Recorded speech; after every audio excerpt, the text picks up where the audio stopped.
नाम प्रकाश। सोरठा। नाम निरंतर जीव, सर्वभूत प्रकाशियां, क्षीर मध्य जस घीव, ज्ञान मथन गुरु मथ मिलै। मदन साहेब नाम प्रकाश ग्रंथ का आरंभ करते हुए कहते हैं, नाम का प्रकाश हर जीव और सृष्टि के कण कण में समाया हुआ है। घी दूध के अंदर ही होता है, परंतु दूध को मथने पर ही घी प्राप्त होता है। इसी तरह नाम हर जीव के अंदर समाया होने के बावजूद गुप्त है और केवल सतगुरु के उपदेश अनुसार शरीर रूपी मटकी को मथने पर ही इसके अंदर नाम का प्रकाश प्रकट हो सकता है। आपने स्पष्ट किया है कि नाम दो तरह का है। एक परमात्मा के अनेक गुणों के आधार पर रखे गए उसके अनेक गुणवाचक या सिफाती नाम हैं, और दूसरा नाम परमात्मा की सृष्टि की रचना और उसके पालन करने वाली तथा मुक्तिदाता शक्ति है। मदन साहेब अपनी बात को आगे बढ़ाते हुए कहते हैं, बिनु गुरु कोई ना पाव, कोटि जन्म जो पच मरै, काह रंक का राव, बिनु गुरु कोई न निस्तरै। चाहे कोई अनेक जन्मों तक व्यर्थ भटकता रहे, मन चाहे तरह तरह के यत्न करता रहे, चाहे कोई राजा हो या रंक, बिना गुरु की सहायता के न तो किसी ने नाम को प्राप्त किया है और न ही किसी की भवबंधन से मुक्ति हो सकती है।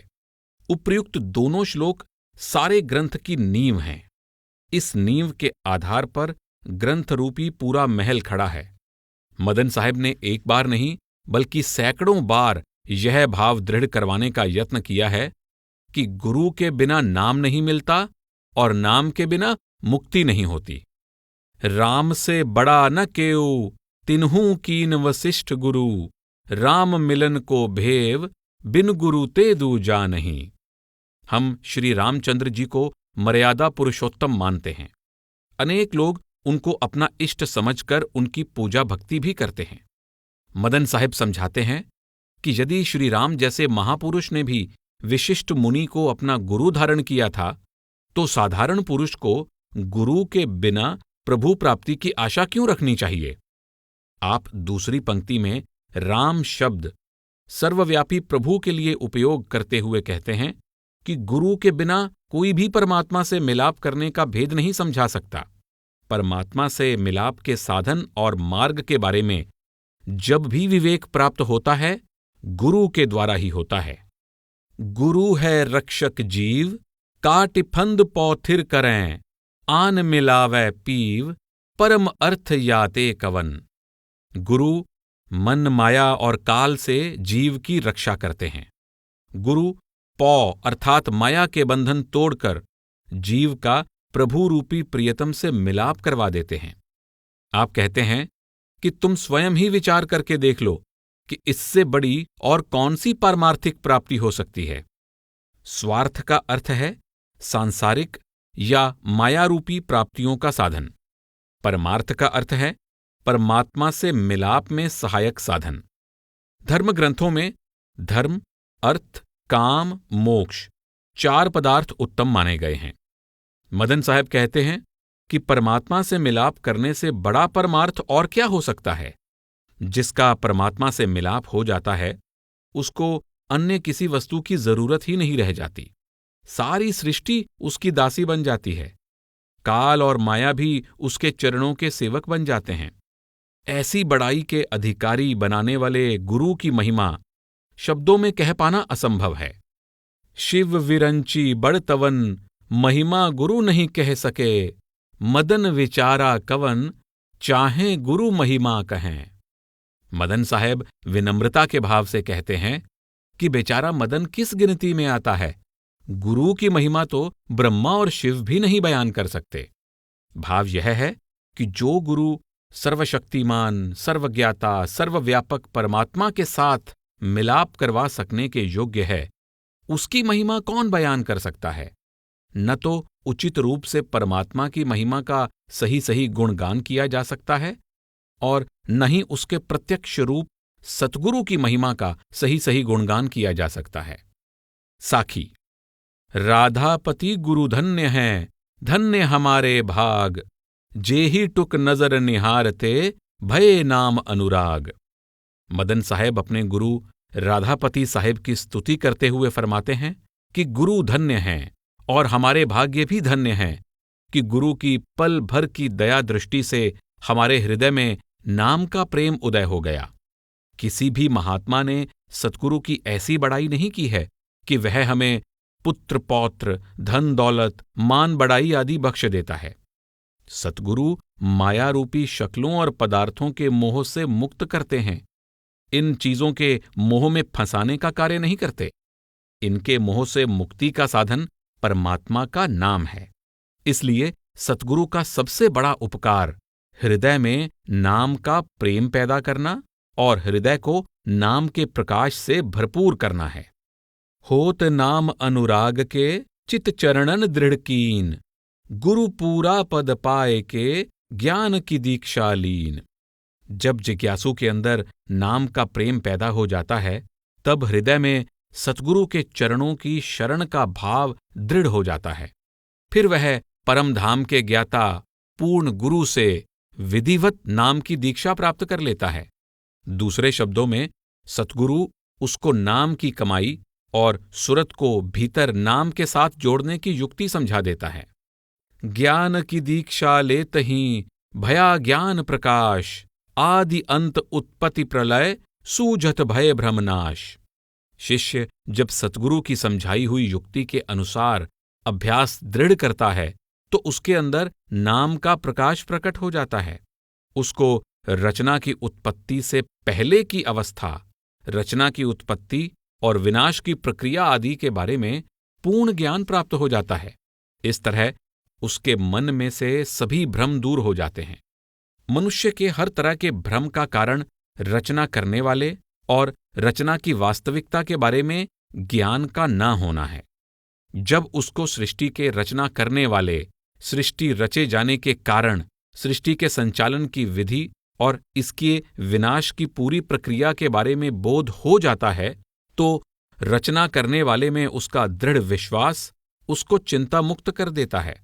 वह सहज ज्ञान और सहज आनंद की अवस्था का स्वामी बन जाता है।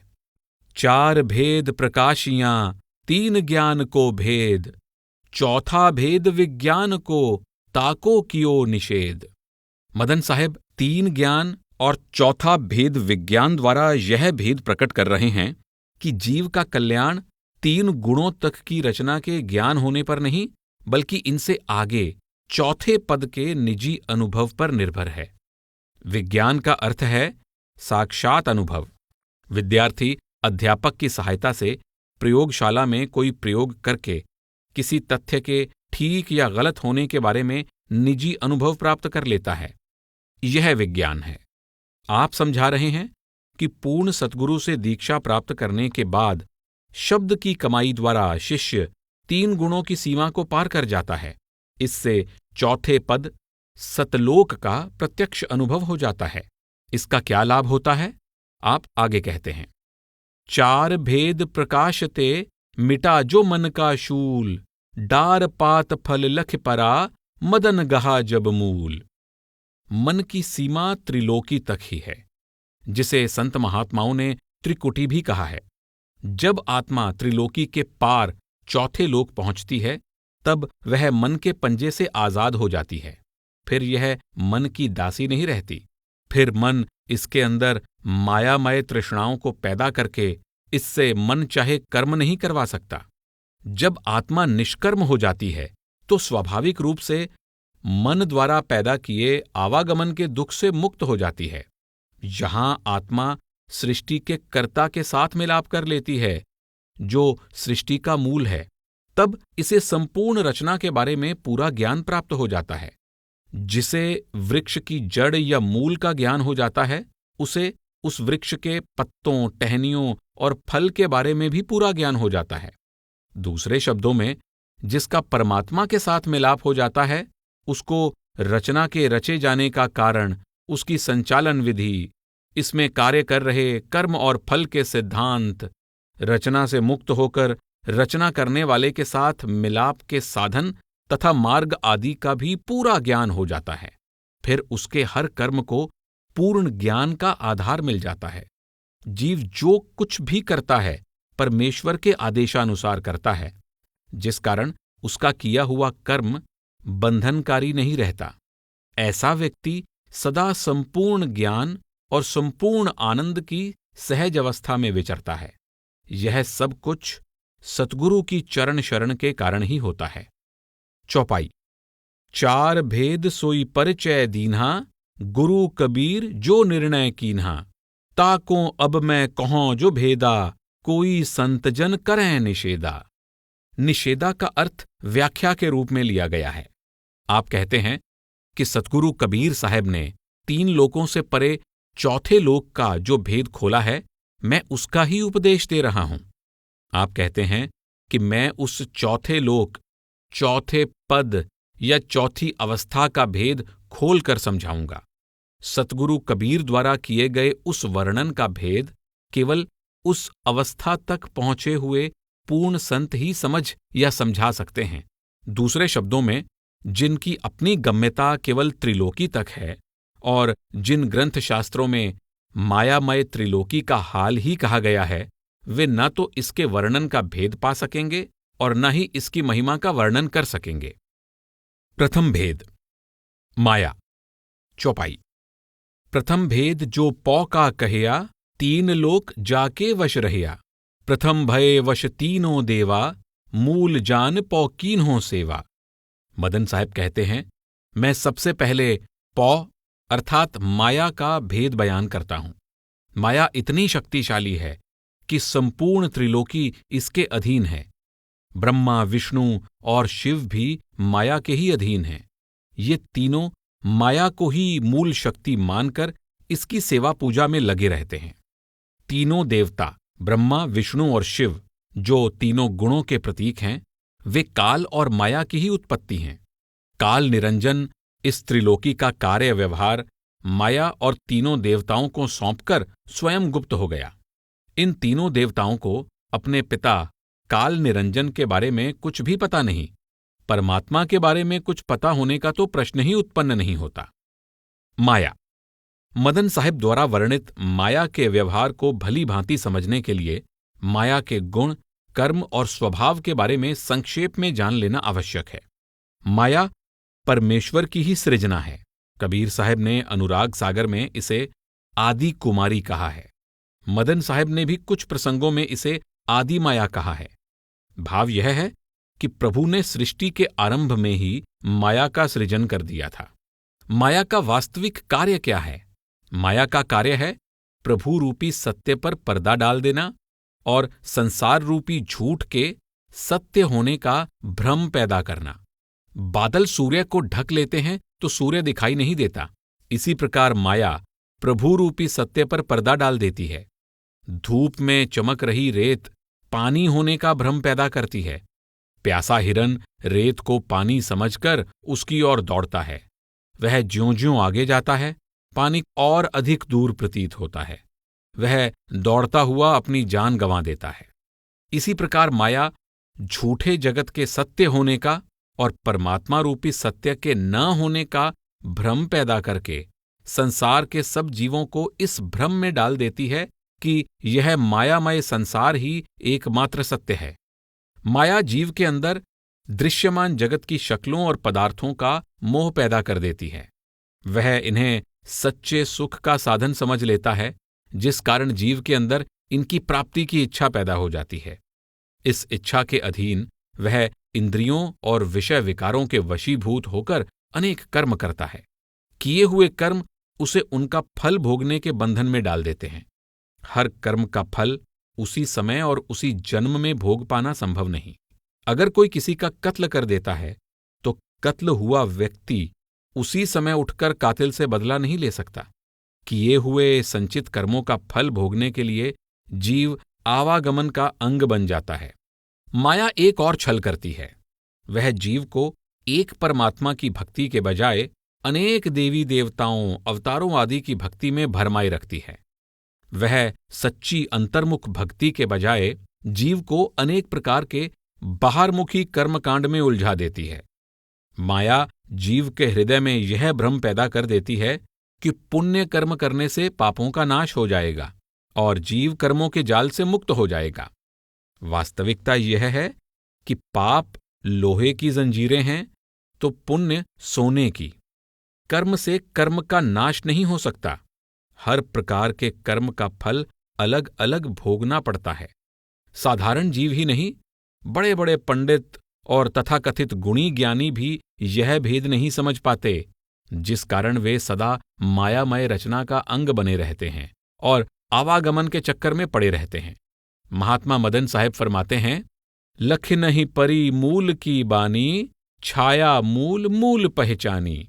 अर्थात न तो तीनों देवताओं को और न ही किसी अन्य को सृष्टि के मूल कर्ता परमेश्वर के शब्द या वाणी की सूझ हुई।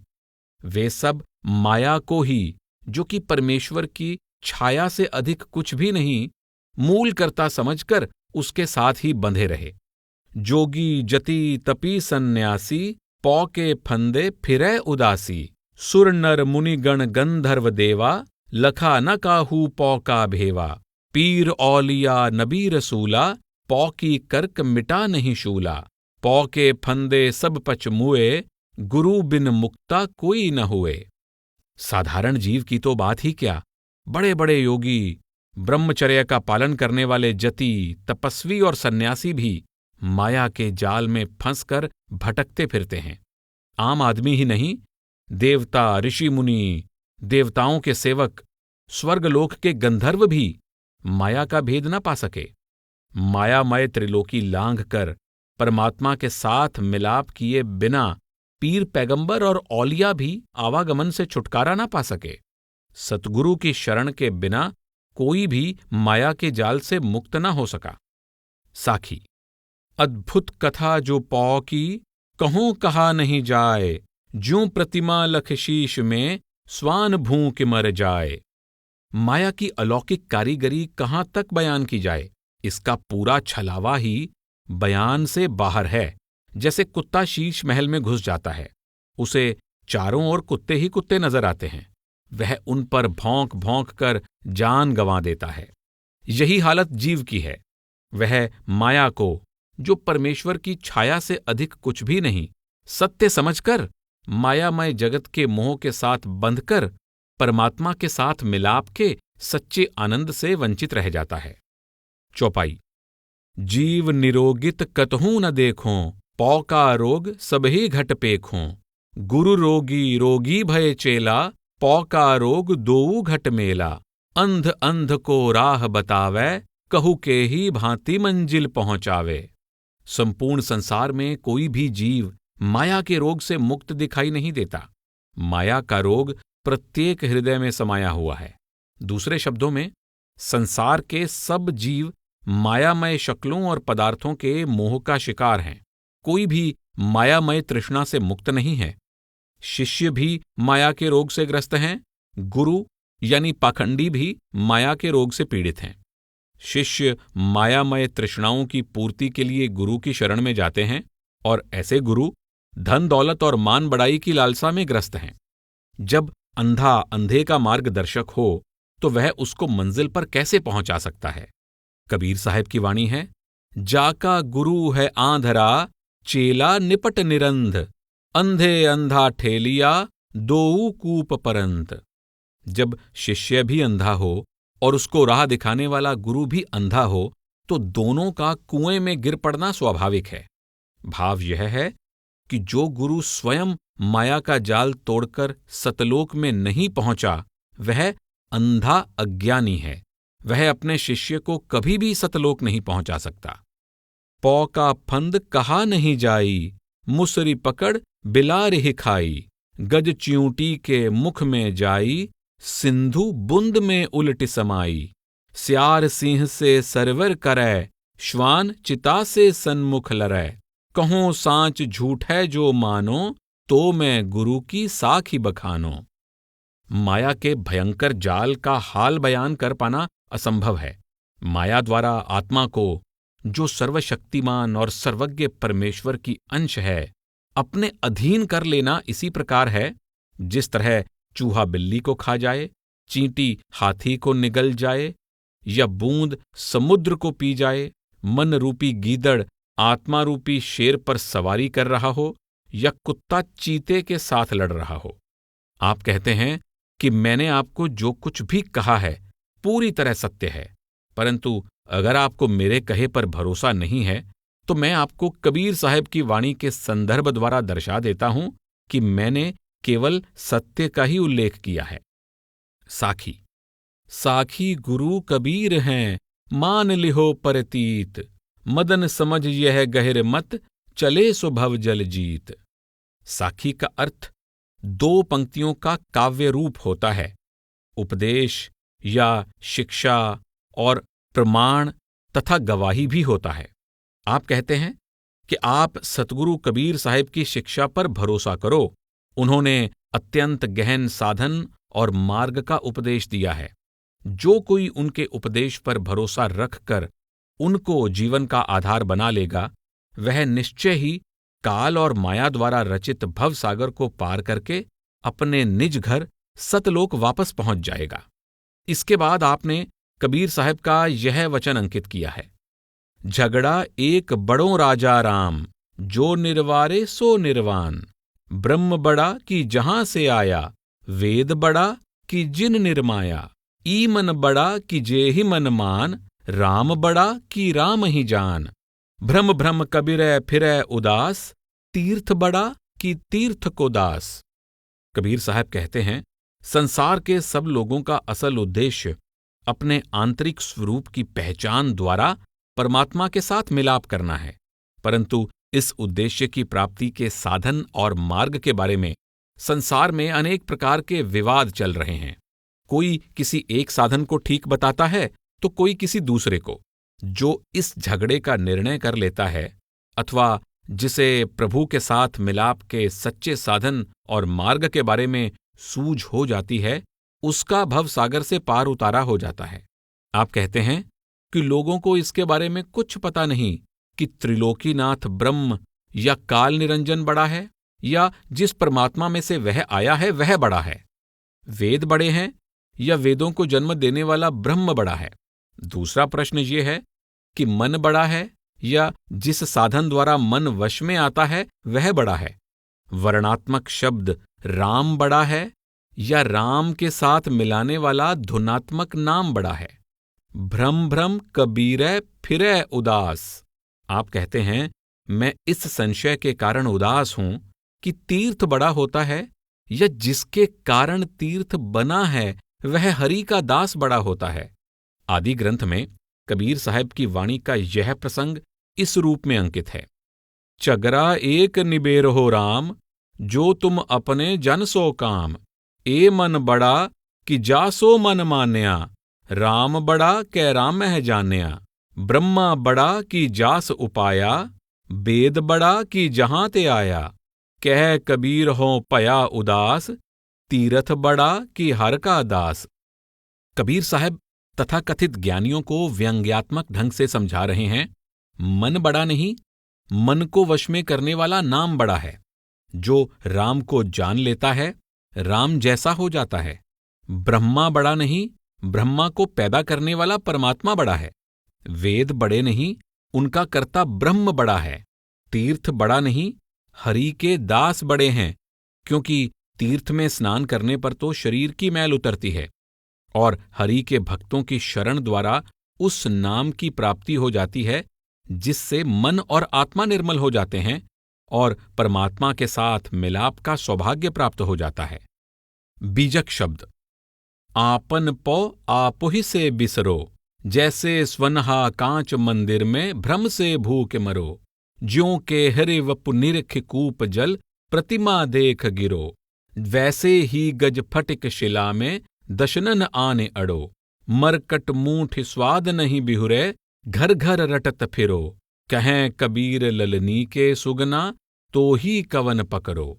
आपन पौ आपुहि से बिसरो। जीव की समस्त अज्ञानता का कारण यह है कि माया के प्रभाव के कारण उसे अपने असल स्वरूप की पहचान भूल गई है। जीव को यह ज्ञान नहीं रहा कि मैं परमात्मा का अंश हूं, मुझ में परमात्मा वाले सभी गुण मौजूद हैं और मैं अपने भीतर वे गुण जागृत कर सकता हूं। इस अज्ञानता के कारण जीव की हालत उस कुत्ते के समान हो गई है जिसको शीश महल में चारों ओर कुत्ते ही कुत्ते दिखाई देते हैं और वह उन पर भौंक भौंक कर जान गंवा बैठता है। अगर वह ये समझ लेता है कि ये कुत्ते नहीं, मेरे ही प्रतिबिंब हैं, तो उसकी जान बच जाती है।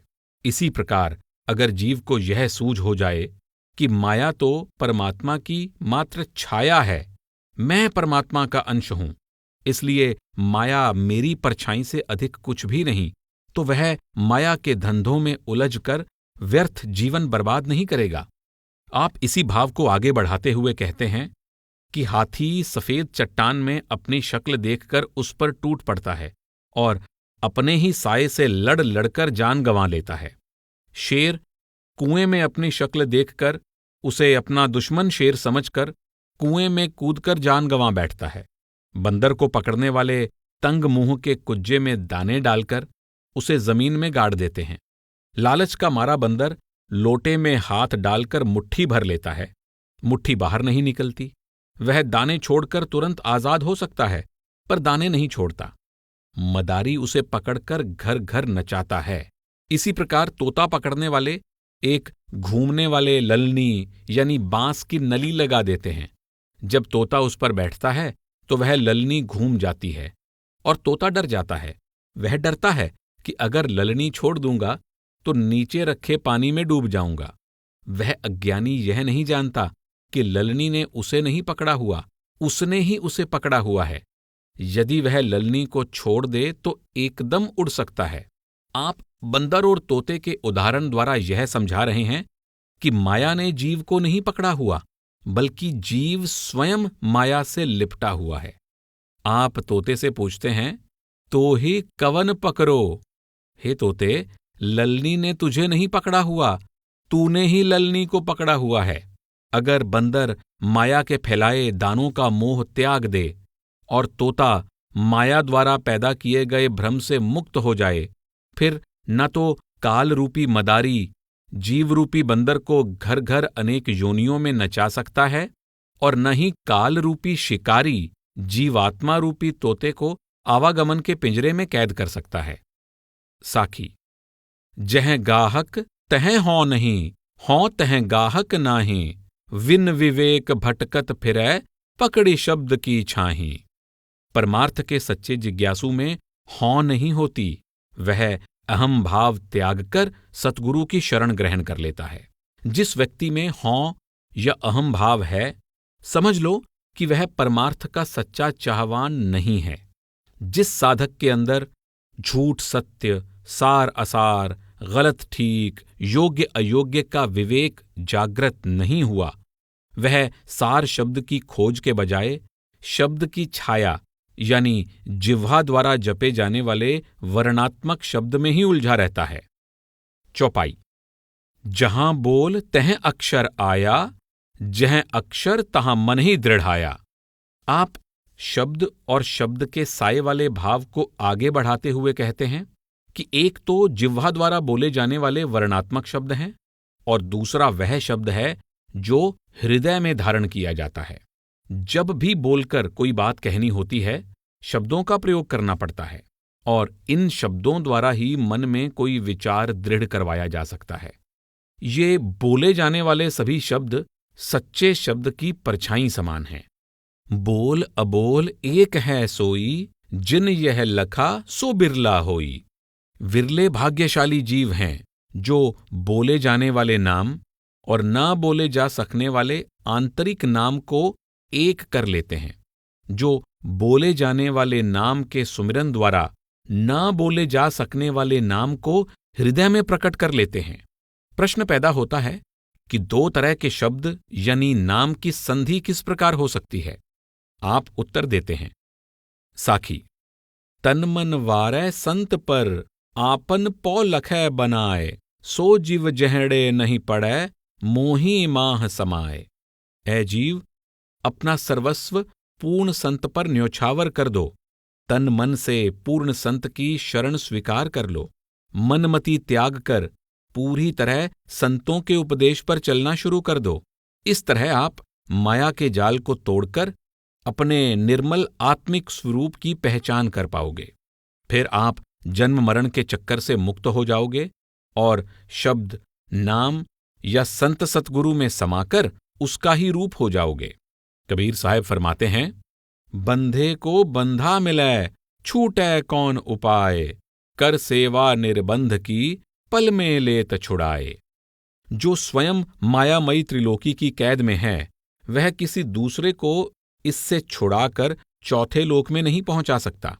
केवल माया की कैद से मुक्त होकर चौथे लोक का वासी बन चुका कोई पूर्ण संत ही जीव को माया की कैद से मुक्त करवा सकता है। ऐसे ही संत की सेवा करनी चाहिए। लख 84 भरम के, पौ पर अटके आए, जो अव की पौ ना लखे, फिर 84 जाए। किए हुए कर्मों के कारण 84 लाख योनियों में भटकने के बाद जीव को सौभाग्य से मनुष्य जन्म का अनमोल अवसर मिल गया है। पहले भी यह माया के भ्रम का शिकार होकर 84 के चक्कर में पड़ा था। अब फिर माया के व्यवहार को समझने का प्रश्न इसके सामने है। अगर यह माया का भ्रम जाल तोड़ने में सफल नहीं होगा और अपने आत्मिक स्वरूप की पहचान द्वारा परमात्मा की पहचान नहीं करेगा, तो पुनः 84 के चक्कर में पड़ जाएगा। नवोनाथ 84 सिद्ध्या, कोटि अनंतो दास, काहू न लखा आपन पौ, भ्रम भ्रम फिरै उदास। योगियों में 9 प्रमुख नाथ और 84 सिद्ध माने जाते हैं। इसी प्रकार अन्य अनगिनत भक्त हुए हैं। उनमें से कोई भी मायामयी त्रिलोकी को पार करके अपने निर्मल आत्मिक स्वरूप की पहचान द्वारा परमात्मा की पहचान न कर सका। परिणाम यह हुआ कि उनकी 84 की दुखदायी भटकना का अंत न हुआ। आधी साखी सिर कटै, जो निर्वारी जाए, क्या पंडित की पोथियां, रात दिवस मिल गाए। आधी साखी का अर्थ है दोहे की एक पंक्ति। आप कहते हैं, जो जीव सतगुरु के उपदेश के एक छोटे से वचन के अनुसार सिर कटवाकर, यानी अहम भाव या मनमत का त्याग करके उस वचन को जीवन का आधार बना लेता है, उसका भवसागर से पार उतारा हो जाता है। जो सतगुरु के सीधे सादे संक्षिप्त से नाम पर अमल नहीं करता, वह चाहे पंडितों विद्वानों के समान दिन रात अनेक ग्रंथ शास्त्रों का पाठ विचार करता रहे, दिन रात उनकी वाणी गाता रहे, उसका आवागमन से छुटकारा नहीं हो सकता। कबीर साहब कहते हैं, कबीर आधी साखी यह, कोटि ग्रंथ कर जान, नाम सत्य जग झूठ है, सुरत सबद पहचान। साखी की एक पंक्ति में करोड़ों ग्रंथों का सार समाया हुआ है। वह पंक्ति ये है कि नाम अमर अविनाशी है, मायामय संसार नाशवान है। सुरत को शब्द के साथ जोड़कर अपने सच्चे रूप की पहचान द्वारा परमात्मा की पहचान कर लेनी चाहिए। संतों का उपदेश 2 शब्दों में सीधा सादा, सरल और स्पष्ट है, पर माया द्वारा भ्रमित अज्ञानी जीव अपने आप को अनेक प्रकार की उलझनों में डाले रखता है। लोभे जन्म गंवाया, पापे खासा पुण्य, आधी से आधी कहे, तापर मेरो खुण्य। संतों के सीधे सादे उपदेश पर अमल ना करने वाला मायामय पदार्थों का लोभी अपना अनमोल जन्म व्यर्थ बर्बाद कर लेता है। लोभवश किए उसके पाप उसके पुण्य कर्मों पर भी प्रभाव डाल सकते हैं। उसके पुण्य भी पापों के बोझ के नीचे दब जाते हैं। आप दावे के साथ कहते हैं कि अगर कोई मेरी आधी साखी यानी छोटे से छोटे संक्षिप्त उपदेश पर अमल करना शुरू कर दे, अगर कोई सतगुरु की शरण द्वारा नाम के साथ सुरत जोड़ ले, तो उस पर मेरा रंग चढ़ जाएगा, उसका रक्त मेरे रक्त जैसा हो जाएगा, अर्थात उसमें और मुझ में कोई भिन्न भेद नहीं रहेगा। तापर मेरो खुण्य। जिस प्रकार पुत्र और पिता का खून का रिश्ता होता है, उसी प्रकार गुरु और शिष्य की आत्मिक साझेदारी होती है। जो शिष्य सतगुरु के उपदेश पर चलता हुआ सुरत को अंतर में शब्द में अभेद कर देता है, वह शब्द यानी सतगुरु का ही रूप हो जाता है। बीजक शब्द। हरि ठग जगत ठगौरी लाई, हरि के वियोगी कैसे जिवें रे भाई। को काको पुरुष कवन काकी नारी, अकथ कथा यम दृष्टि पसारी। को काको पुत्र कवन काको बापा, कोरे मरै को सहै संतापा। ठग ठग मूल सबन को लीन्हा, राम ठगौरी काहू न चीन्हा। कहें कबीर ठग से मन माना, गई ठगौरी जब ठग पहचाना। ठगों के पास ठग मूरी बूटी होती है, वे उसको सूंघाकर राहगीरों को बेहोश करके ठग लेते हैं। आप कहते हैं कि परमात्मा ने संसार के सब लोगों को माया की बूटी सूंघाकर बेहोश किया हुआ है, परंतु जिनके अंदर हरि के वियोग की तीव्र विरह और तड़प होती है, उनके लिए हरि के बिना जीवित रह पाना मुश्किल हो जाता है। सगे संबंधियों के मोह ने सबको ठगा हुआ है। कोई भी यह समझने की कोशिश नहीं करता कि न तो किसी का पुत्र के साथ स्थायी संबंध है और न पिता के साथ। इनमें से कोई भी किसी का पक्का और स्थायी संबंधी नहीं है, इसलिए इनकी मृत्यु हो जाने पर शोक मनाना व्यर्थ है। न कोई किसी का पति है, न ही कोई किसी की पत्नी है। यह ऐसा भ्रम है जिसका वर्णन कर पाना असंभव है। पति पत्नी, बाप बेटे आदि के सब रिश्ते नजर का धोखा हैं, जिनका बयान कर सकना मुश्किल है। जब तक जीव को आंतरिक दृष्टि नहीं मिलती, वह दृश्यमान संसार की वास्तविकता नहीं समझ सकता और सदा मायावी शक्लों और पदार्थों के मोह में ही फंसा रहता है। एक दो व्यक्ति ही नहीं, संपूर्ण संसार के लोग सांसारिक रिश्तों को सच्चा समझने के भ्रम का शिकार हैं।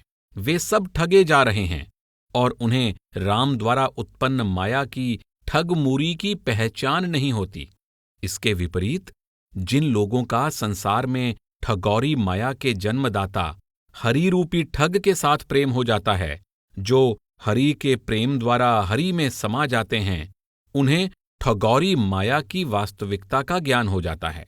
वे माया की ठगौरी से मुक्त होकर हरि रूपी ठग में अभेद हो जाते हैं। साखी। आजा को घर अजर है, वेटा के शिर भार। तीन लोक नाती ठगो, पंडित करो विचार। आप परमेश्वर को जगत का बड़े से बड़ा होने के कारण उसे आजा, दादा, पितामह अर्थात पिता के भी पिता कहते हैं। एकमात्र परमात्मा ही अजर अमर है, वह जन्म मरण से परे है। प्रभु ने ब्रह्मा, विष्णु और शिव की रचना करके उन्हें सृष्टि को उत्पन्न करने, पालन करने और संहार करने का भार सौंप रखा है। सृष्टि के जीव जो प्रभु के नाती के समान हैं, अपने मूल स्रोत या पितामह प्रभु को भुलाकर संसार के मोह में पड़कर ठगे जाते हैं और कर्मों के बोझ से दबे रहते हैं। आप समझाते हैं कि अपने आप को ज्ञानी समझने वाले पंडित जी, अच्छी तरह सोचकर देख लो कि त्रिलोकी के सब लोग सगे संबंधियों द्वारा ठगे जा रहे हैं। केवल प्रभु रूपी पितामह के साथ प्रेम करके उसके साथ मिलाप कर लेने वाले प्रेमी भक्त ही मायामय जगत और इसके रिश्ते नातों की ठगौरी से मुक्त हो सकते हैं। बीजक शब्द। को अस नगर करै कोतवलिया, मांस फैलाए गीध रखवलिया। मूस भय नाव मंजार खेवन हरिया, सोवत दादुर सर्प पहरिया। वयल बियाए गाय भई बंझा, वछ वही दुहै तीन जुन संझा। नित उठ सिंह स्यार संग जुझै, पद कबीर जन बिरला बुझै। तर भय गगरी ऊपर पनिहारी, लड़का के गोद खेलै महतारी। कहें कबीर यह अकथ कहानी, भेड़हा के घर छेगड़ी रानी। कोतवाल का नगर पर हुक्म चलता है। इस दृष्टांत से आप समझाते हैं कि इस देह रूपी नगरी पर शासन करने के लिए मन को कोतवाल बनाया गया है। मन की जिम्मेदारी है कि वह इस देह रूपी नगरी की आंख, कान, नाक, जीभ और त्वचा नामक इंद्रियों को अपने वश में रखकर उन्हें उचित ढंग से उनके विषयों रूप, शब्द, गंध, रस और स्पर्श के संयम पूर्वक प्रयोग करने में सहायता दे। अपना कर्तव्य निभाने के बजाय मन गिद्ध के समान इन विषयों को मांस रूप मानकर इनके लोभ में फंस जाता है तथा इंद्रियों द्वारा इनका अनुचित रूप से भोग करने में लग जाता है। यही नहीं, वह भविष्य के भोग के लिए उन्हें अधिक से अधिक संचय करने और इनकी रखवाली करने में लगा रहता है। उसे यह चिंता बनी रहती है कि कहीं यह मांस खत्म ना हो जाए। इससे बड़ा आश्चर्य और दुख क्या हो सकता है कि शासक या रक्षक मन ही भोगी या भक्षक बन जाए। इसी तरह आत्मा रूपी सर्प को चाहिए कि इस मन रूपी मेंढक को खा जाए, अर्थात उसे अपने वश में रखे।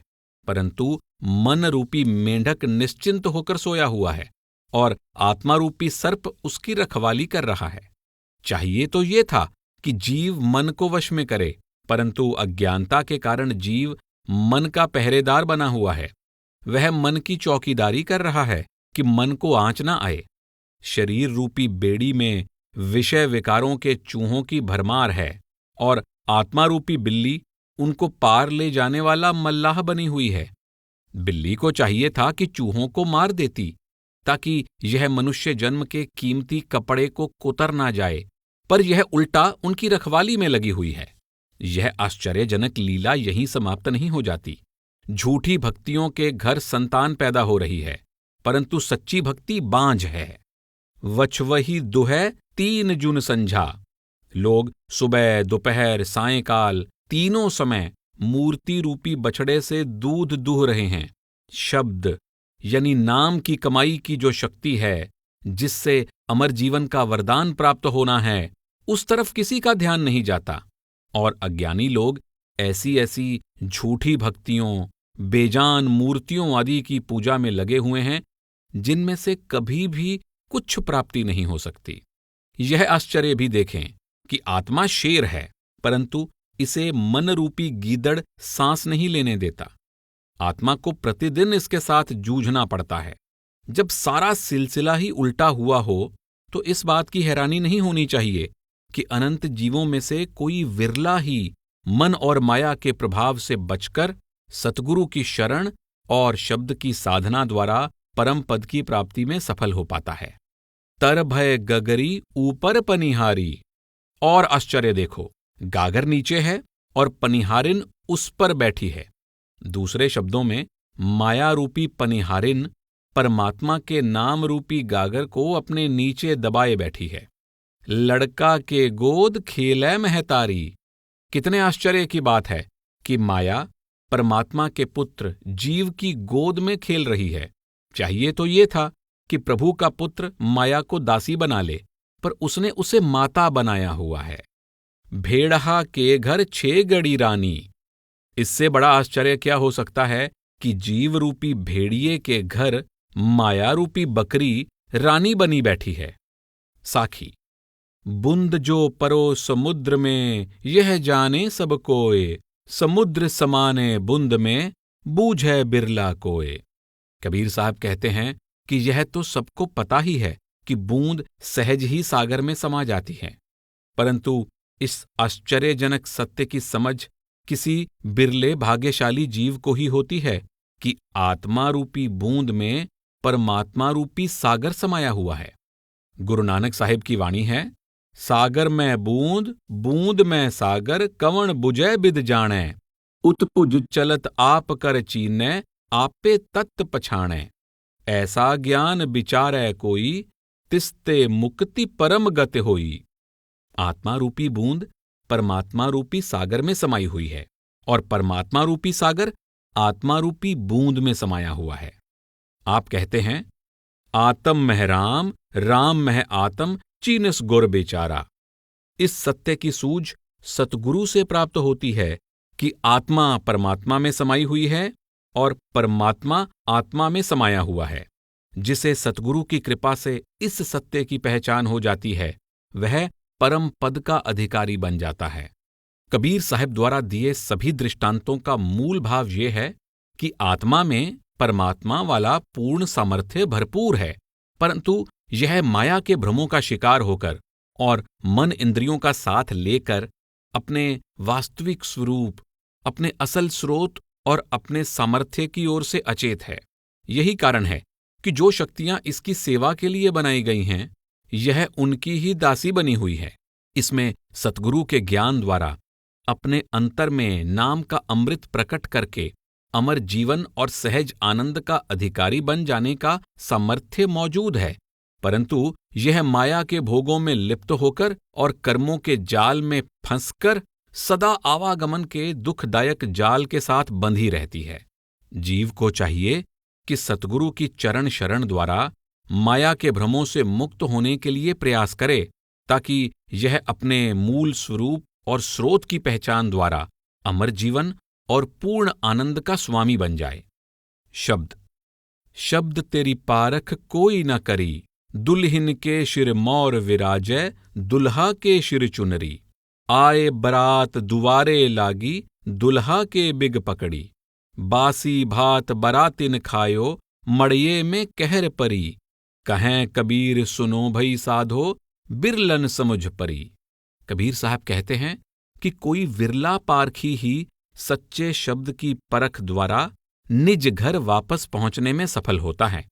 आम लोगों की क्या हालत है?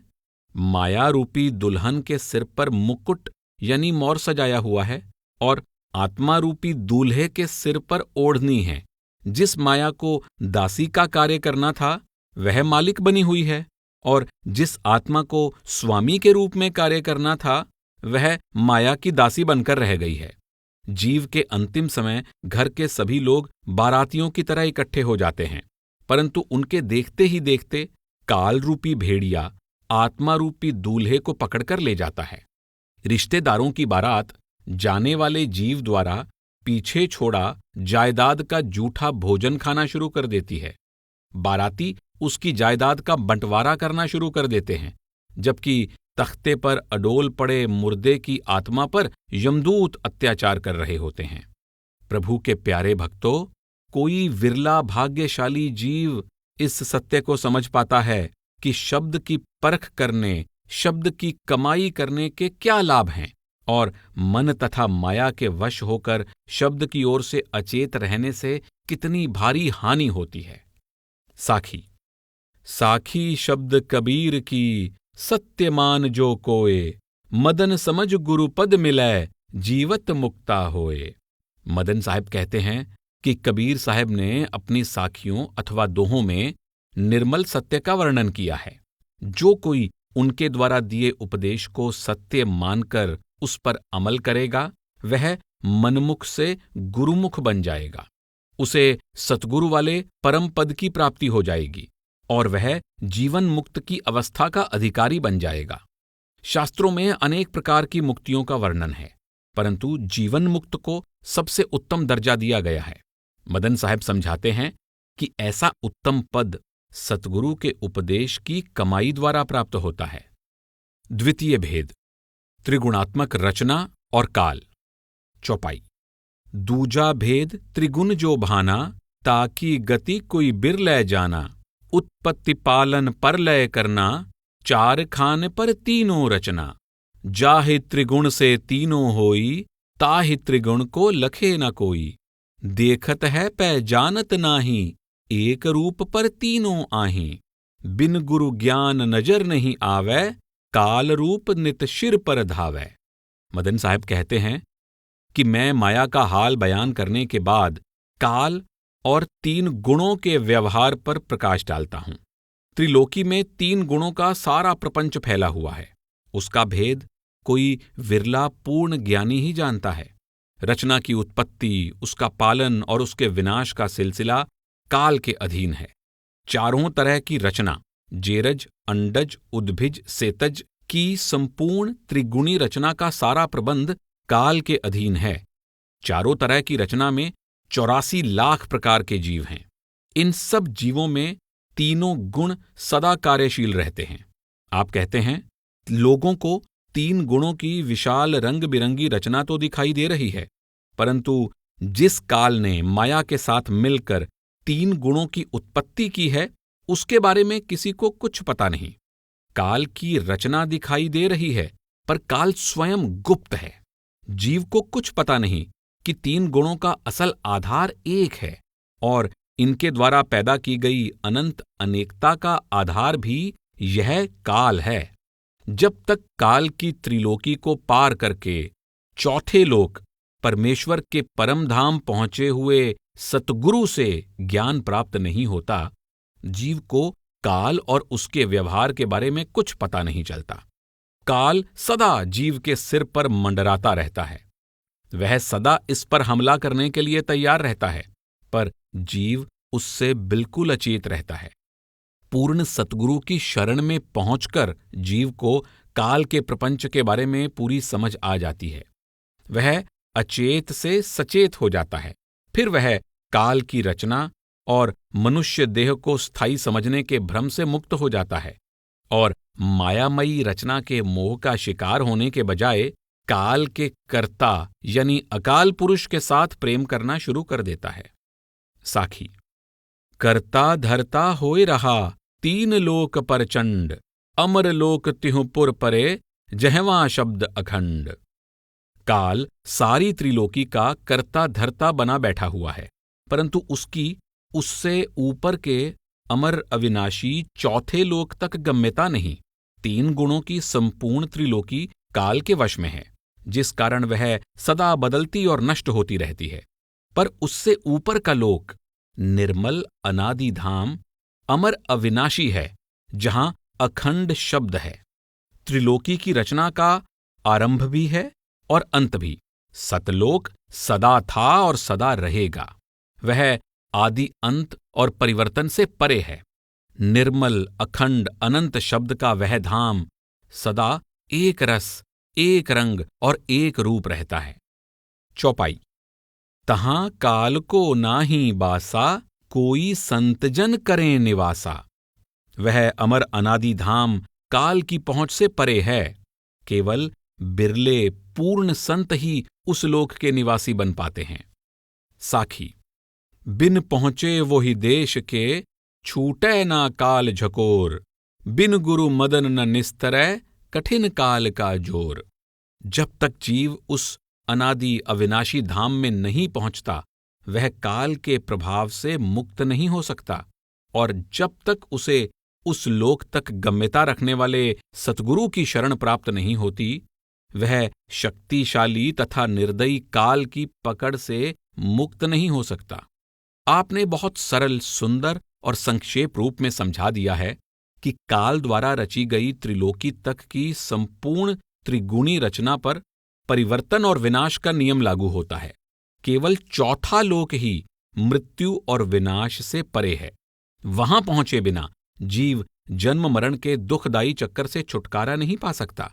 पूर्ण आनंद के उस अनादि अविनाशी धाम में पहुंचने का सौभाग्य उस देश तक पहुंच रखने वाले गुरु की दया मेहर से प्राप्त होता है। चौपाई। तीनों गुण का निर्णय कीन्हा, गुरु कबीर की साखी दीन्हा। गुरु कबीर की साखी मानो, तीनों गुण का घर पहचानो।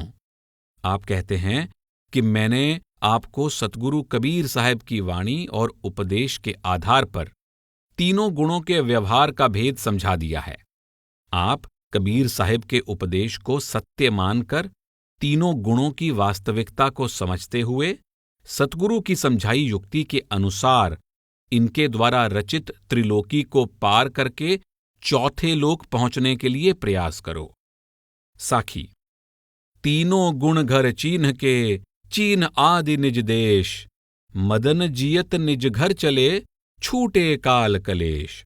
अर्थात आप त्रिलोकी रूपी तीन गुणों के घर को पार करके अपने अनादि अविनाशी देश सतलोक में पहुंचने का यत्न करो। जो भाग्यशाली जीव संतों के उपदेश पर चलकर सतलोक यानी निज घर पहुंच जाता है, वह काल द्वारा पैदा किए जन्म मरण के दुखदायी चक्कर से मुक्त हो जाता है। आप अचेत जीव को बार बार सचेत करते हैं कि काल द्वारा सृजित त्रिलोकी की संपूर्ण रचना में परिवर्तन और विनाश का नियम काम कर रहा है। जब तक जीव इसमें कैद है, वह कर्म किए बिना नहीं रह सकता। उसके किए हुए कर्म उसे आवागमन और 84 के चक्कर में डाल देते हैं, जिस कारण वह सदा दुख भोगता रहता है। इन दुखों से सदा के लिए मुक्त होने का एकमात्र साधन पूर्ण गुरु की सहायता से काल की त्रिलोकी से आजाद होकर अपने सतलोक यानी निश्चल धाम में वापस पहुंचना है। बीजक शब्द। बिरवा ना होए भाई बिरवा ना होए, आधे बसै पुरुष आधे बसै जोए। बिरवा एक सकल संसार, पेड़ एक फूटी तिन डार। 12 पखुरी 24 पात, घन बिरवा लागल चहुपास। फूले ना फले बाकी है बानी, रैन दिवस बेकार चुवे पानी। कहें कबीर कछु अछलो न तहिया, हरि बिरवा प्रतिपाले उजहिया। मेरे प्यारे, तू वृक्ष के समान एक स्थान पर खड़ा मत रह। तू शरीर रूपी वृक्ष की असलियत को समझने का यत्न कर। इसके 2 भाग हैं, आंखों से नीचे और आंखों से ऊपर के 2 मंडलों, सहस्रदल कमल और त्रिकुटी तक माया रूपी जोरू का राज्य है। त्रिकुटी या त्रिलोकी से ऊपर के आधे भाग में सतपुरुष का निवास है। इसलिए तुम पहले भाग तक ही ना रुके रहो, उसको पार करके दूसरे भाग में पहुंचने के लिए यत्न करो। यह मायामय संसार भी वृक्ष के समान है। इसकी 3 मुख्य टहनियां हैं। इसमें तीनों गुणों द्वारा पैदा किए सर्दी, गर्मी और बरसात के 3 मौसम काम करते हैं। तीनों टहनियों की 12 पंखुड़ियां और 24 पत्ते हैं। 12 पंखुड़ियां 12 मास हैं। प्रत्येक मास के 2-2 पक्ष, कृष्ण पक्ष तथा शुक्ल पक्ष 24 पत्ते हैं। यह घना वृक्ष चारों ओर फैला हुआ है। इस वृक्ष की यह विशेषता है कि यह फलता फूलता नहीं, दिन रात समय रूपी पानी व्यर्थ टपकता रहता है, अर्थात समय व्यर्थ बीतता जाता है और मनुष्य उससे वह फल प्राप्त नहीं करता जो इसको करना चाहिए। उसे चाहिए कि संसार और शरीर रूपी वृक्ष का उचित प्रयोग करता हुआ उपलब्ध समय को मनुष्य जन्म के मुख्य उद्देश्य की पूर्ति के लिए प्रयोग करे, परंतु यह इस तरह नहीं करता, जिस कारण समय रूपी पानी व्यर्थ बहता जा रहा है। संसार रूपी वृक्ष जिसका प्रतिपालन हरि कर रहा है, उसमें कुछ भी निश्चल नहीं है। इसकी हर वस्तु क्षणभंगुर और नाशवान है। केवल इसका पालन करने वाला हरि ही निश्चल है। शास्त्रों में संसार को उल्टा वृक्ष कहा गया है। वृक्ष की जड़ें नीचे की ओर होती हैं। संसार रूपी वृक्ष का फैलाव नीचे की ओर है, पर इसका मूल काल और माया तथा उनका कर्ता परमेश्वर सभी ऊपर की ओर हैं। मनुष्य शरीर की जड़ें भी ऊपर की ओर हैं। आधे बसै पुरुष आधे बसै जोए। त्रिलोकी तक के भाग में काल और माया का राज्य है। उससे ऊपर के भाग में परम पुरुष का राज्य है। काल और माया तथा मायामय जगत का रखवाला भी वह प्रभु है। गुरु अर्जुन देव साहिब ने अपने एक शब्द में ऐसे ही भाव को इस तरह प्रकट किया है। एक बगीचा पेड़ कन करया, अमृत नाम तहां मैं फलिया। ऐसा करहो विचार ज्ञानी, जाते पाइये पद निर्बानी। आस पास बिखुआ के कुंटा, बीच अमृत है पाई रे।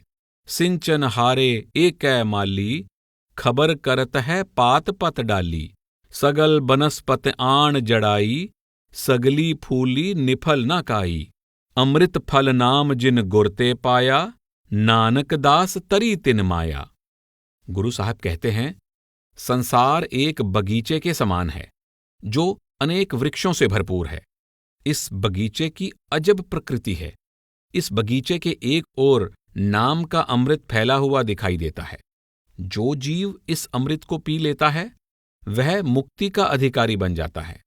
इस बगीचे में चारों ओर माया के जहर से भरे हुए तालाब भी हैं और साथ ही नाम के अमृत से भरे सरोवर भी हैं। माया का जहर और नाम का अमृत पैदा करने वाला प्रभु एक ही है। वह हर टहनी और हर पत्ते की समान रूप में रक्षा करता है। संपूर्ण वनस्पति को फल फूल लगे हुए हैं। यह भी उसी की मौज है कि कौन माया का फल खाता है और कौन नाम के अमृत का फल खाता है। जो भाग्यशाली जीव नाम के अमृत का फल खा लेता है वह माया के जहर से बच जाता है और नाशवान रचना को लांघकर परमात्मा के अविनाशी धाम का निवासी बन जाता है। बीजक चौपाई। ज्ञानी चतुर विलक्षण लोई, एक सयान सयान न होई। दूसरे सयान का मर्म न जाना, उत्पत्ति प्रलय रैन बिहाना। वाणिज्य एक सबन मिल ठाना, नेम धर्म संयम भगवाना। हरि अस ठाकुर तजा न जाई, बाल ही विहिस्त गावे दुलराई।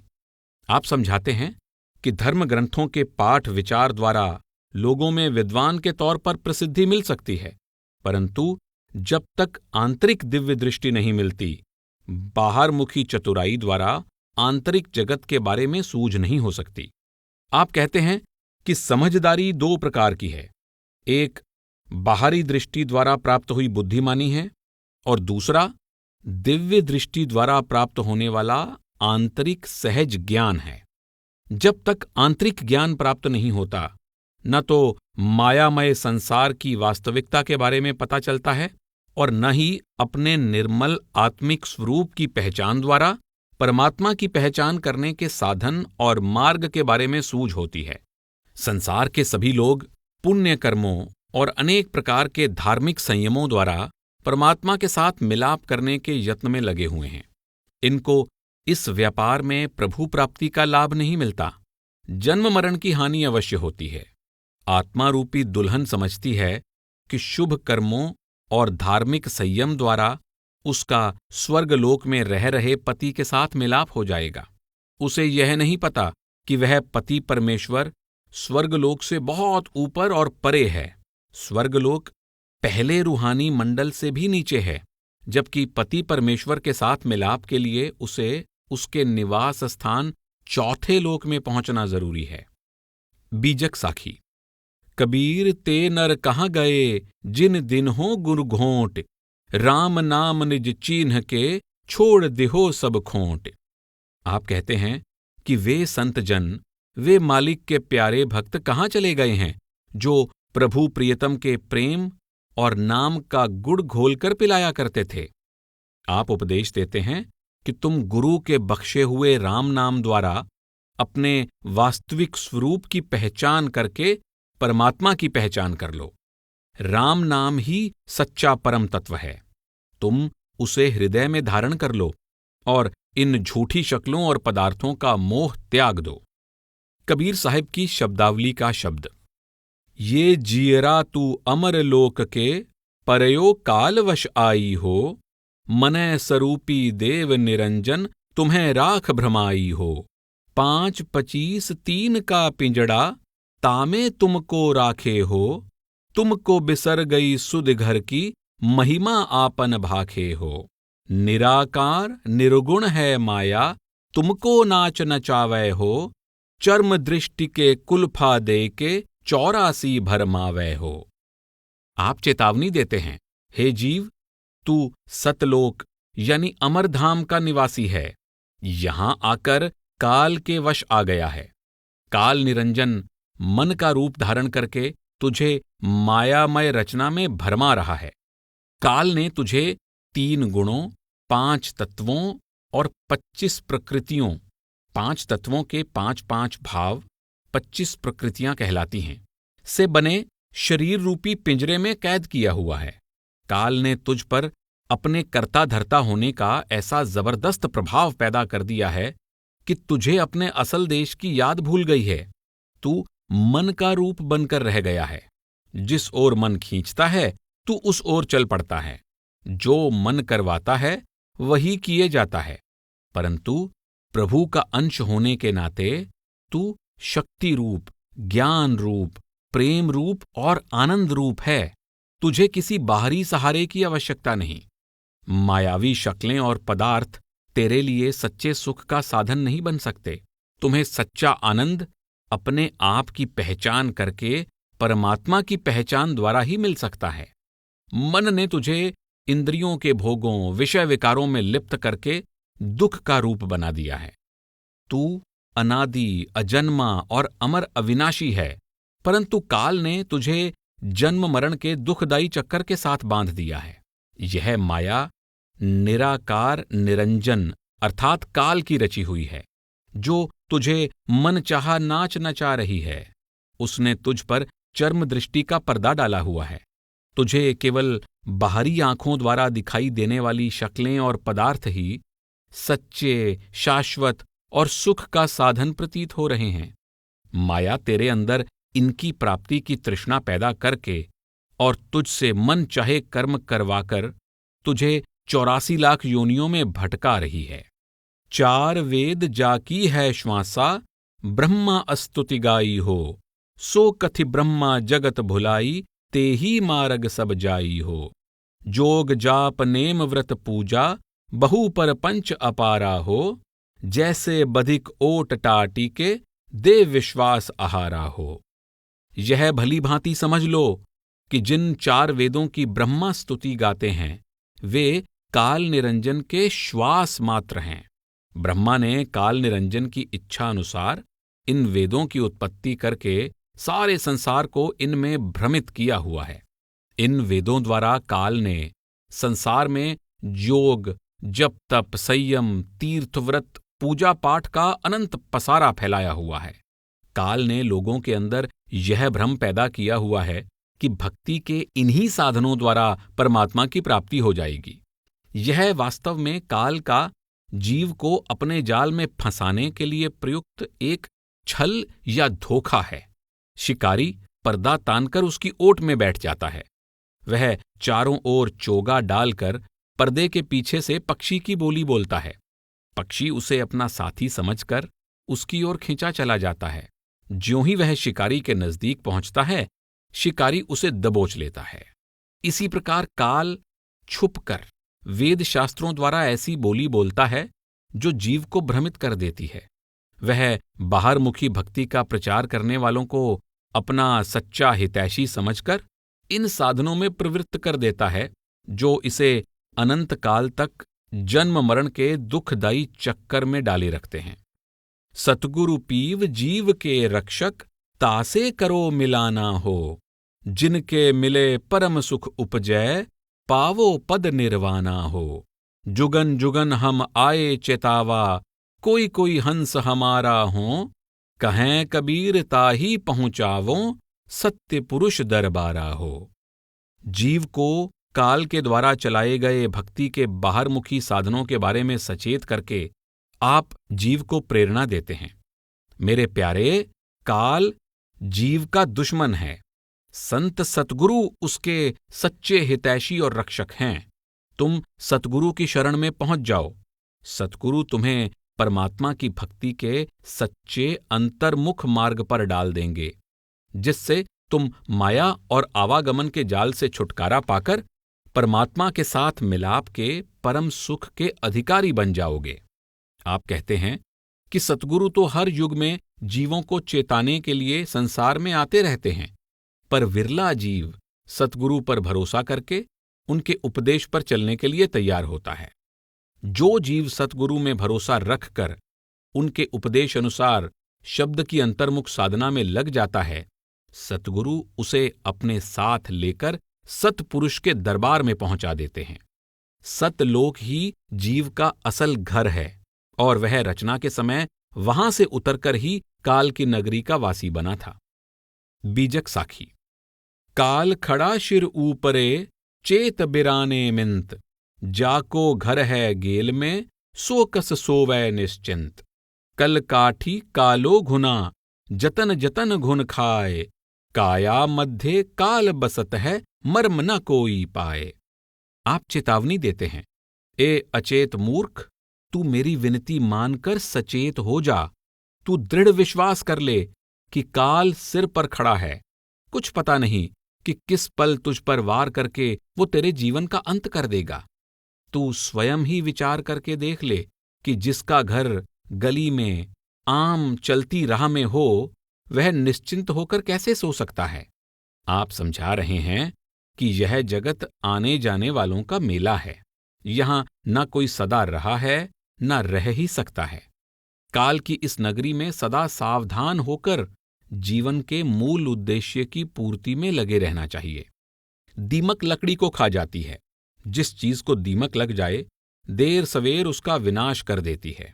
इसी प्रकार काल बहुत भयंकर दीमक है। शरीर के अंदर बैठा काल दीमक की तरह शरीर को खाए जा रहा है। वह पल पल, श्वास श्वास उम्र को खाए जा रहा है। बहुत दुख और खेद की बात है कि कोई भी जीव अंदर बैठे काल के प्रति सावधान नहीं है। यक्ष ने युधिष्ठिर से प्रश्न किया था कि संसार की सबसे आश्चर्यजनक बात क्या है? युधिष्ठिर ने उत्तर दिया, सब लोग प्रतिदिन दूसरों को संसार से जाता हुआ देख रहे हैं, पर फिर भी इस भ्रम का शिकार रहते हैं कि मृत्यु दूसरों के लिए है, शायद हम कभी नहीं मरेंगे। यही सर्वाधिक आश्चर्यजनक सत्य है। झिलमिल झगड़ा झूलते वाकी छूट न काहो, गोरख अटके कालपुर कौन कहावै साहो।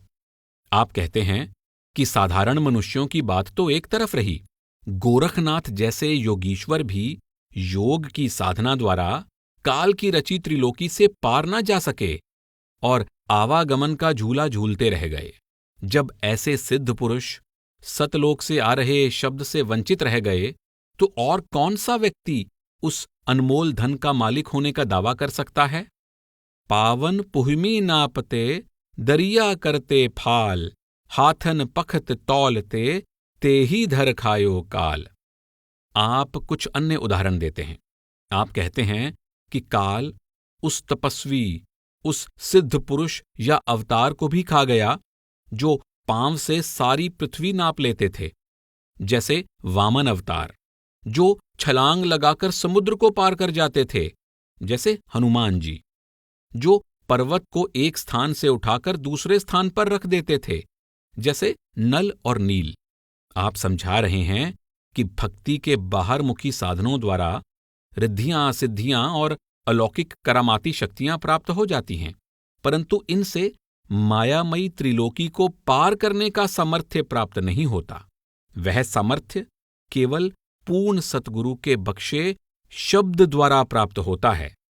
तीनों गुण का खेल है, उपजय खपै संसार, चौथा समर्थ लोक है, ताको करो विचार। बड़े बड़े तपस्वी, बड़े बड़े योगी भी काल द्वारा पैदा किए तीन गुणों के खेल से मुक्त ना हो सके। तीन गुणों की त्रिलोकी में कैद संसार के सब जीव आवागमन का झूला झूलते रहते हैं। वे बार बार पैदा होते और मरते हैं।